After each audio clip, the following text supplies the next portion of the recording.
Hello ji, good morning. Welcome to my YouTube channel best approach. बच्चों start करते हैं JEE 2015 का पेपर 2 का third number question.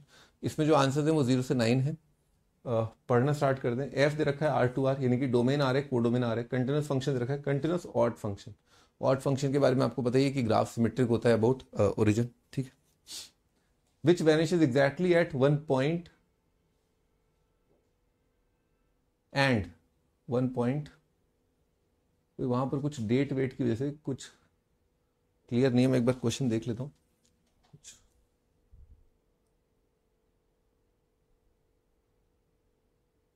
One point and, ये सवाल है वन पॉइंट एंड। आप तो देख ही पा रहे होंगे, है ना, शीट में।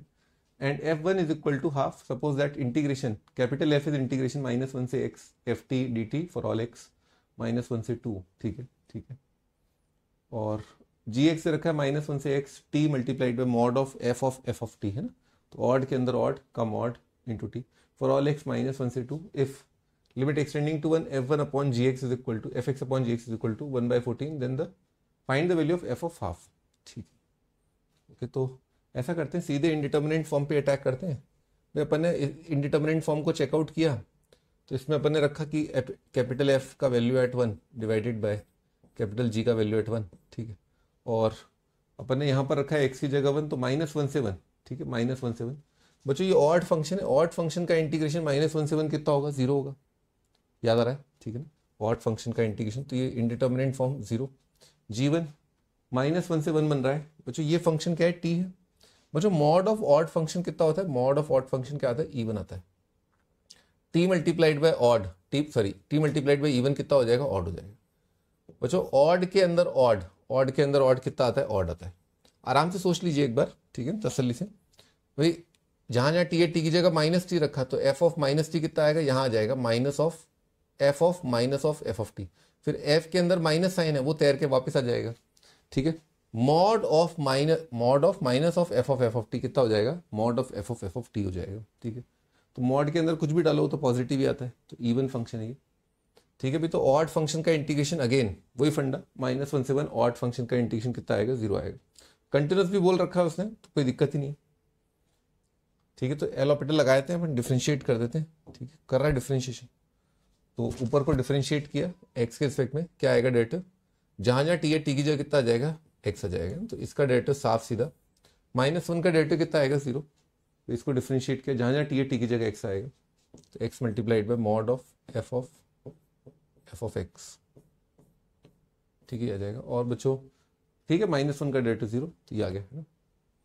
अब इसमें क्या रखना है अपने को? 1 रखना है ना। एक बार देख लेते हैं 1 पर वैल्यू 0 है क्या? नहीं, 1 पर वैल्यू बच्चों फंक्शन की 0 नहीं है, तो अब ये इंडिटर्मिनेंट फॉर्म खत्म हो चुका है। इसमें अपने को रखना है ना। तो इसमें अपन ने लिमिट, अभी भी लिमिट चल रहा है, लिमिट एक्सटेंडिंग टू 1 चल रहा है, ठीक है। और अब इंडिटर्मिनेंट फॉर्म खत्म हो गया, वैल्यू रखना है। तो न्यूमरेटर में क्या आएगा? f ऑफ 1 कितना है? हाफ है, डिवाइडेड बाय बच्चों यहाँ पर कितना आएगा? x कितना है? 1 है, तो उसको तो हटा दो। यहाँ पर f ऑफ 1 कितना आएगा? हाफ। तो mod of f of half आ गया ना, ये आ रहा है। और इसकी वैल्यू दे रखी है अपने को 1/14, ठीक है। तो इसको उधर उच के आए थे, 14/2 कितना आ जाएगा? 7। तो मॉड ऑफ f ऑफ 1/2, इसकी वैल्यू आ रही है 7। आगे बढ़ते हैं। If this then the value, अच्छा यही पूछा है f ऑफ हाफ, है ना।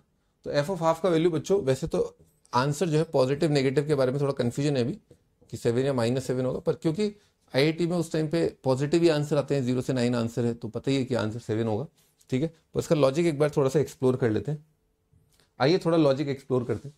तो इसने बोला है कि फंक्शन कंटिन्यूस है, ऑड फंक्शन है, वैनिशेस एट ओनली 1 पॉइंट। अच्छा, कोई ऑड फंक्शन है बच्चों और वो केवल एक ही जगह पर 0 हो रहा है, पता है वो कहाँ पर 0 होगा? क्योंकि इसका डोमेन R है, डोमेन R है, तो आपका ऑड फंक्शन जो है केवल एक ही जगह पर 0 होगा, वो है ओरिजिन।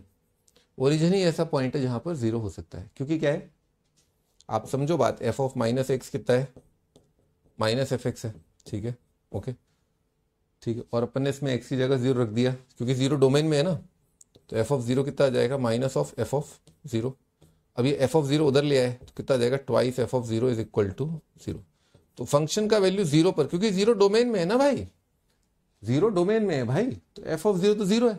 तो बोल रहा है यही अकेला रूट है बस, ठीक है, और कोई रूट नहीं है, ठीक। हमें क्या, इसने बोला है f ऑफ 1 हाफ है, तो भाई साहब फंक्शन क्या है? कंटिन्यूस है, और 1 पर वैल्यू हाफ है ना। तो एक पॉइंट मार्क कर लिया जहां पर जहां पर 1 पर वैल्यू कितनी है, हाफ है। हाँ जी, अब आपका ग्राफ कुछ ऐसा होगा, ठीक है। तो 1 पर अगर हाफ है तो आप देखो कि हाफ पर क्या होगी भाई, अगर 1 पर वैल्यू हाफ आ चुकी है तो हाफ पर वैल्यू जो है, हाफ पर है ना, हाफ पर भी पॉजिटिव होगी। मेरा लॉजिक क्या है कि 0 के बाद 1 पर हाफ आ गया, half is a positive number, यानी कि 0 से इन्फिनिटी तक फंक्शन हमेशा ही पॉजिटिव रहा होगा। आप समझे क्या, 0 से इन्फिनिटी में फंक्शन क्या रहा होगा, पॉजिटिव रहा होगा, है ना। अगर इसकी बात करें तो यहाँ पर f क्या है, पॉजिटिव है फॉर x बिलोंग्स टू 0 से इन्फाइनिट, और फंक्शन नेगेटिव रहा होगा, है ना। माइनस इन्फाइनाइट से 0 के लिए फंक्शन क्या रहा होगा, नेगेटिव रहा होगा। तो इसीलिए आंसर क्या आएगा, केवल +7 आएगा, है ना, नेगेटिव नहीं आएगा। ठीक है, I hope this thing is clear कि हाँ एक ऑड फंक्शन है और वो एक ही जगह 0 हो रहा है, और अपने को ये हिंट दिया है f(1) क्या हाफ है, तो 0 से इन्फिनिटी में वो पॉजिटिव रहा होगा, है ना। ठीक है बच्चों, ओके, बाय बाय।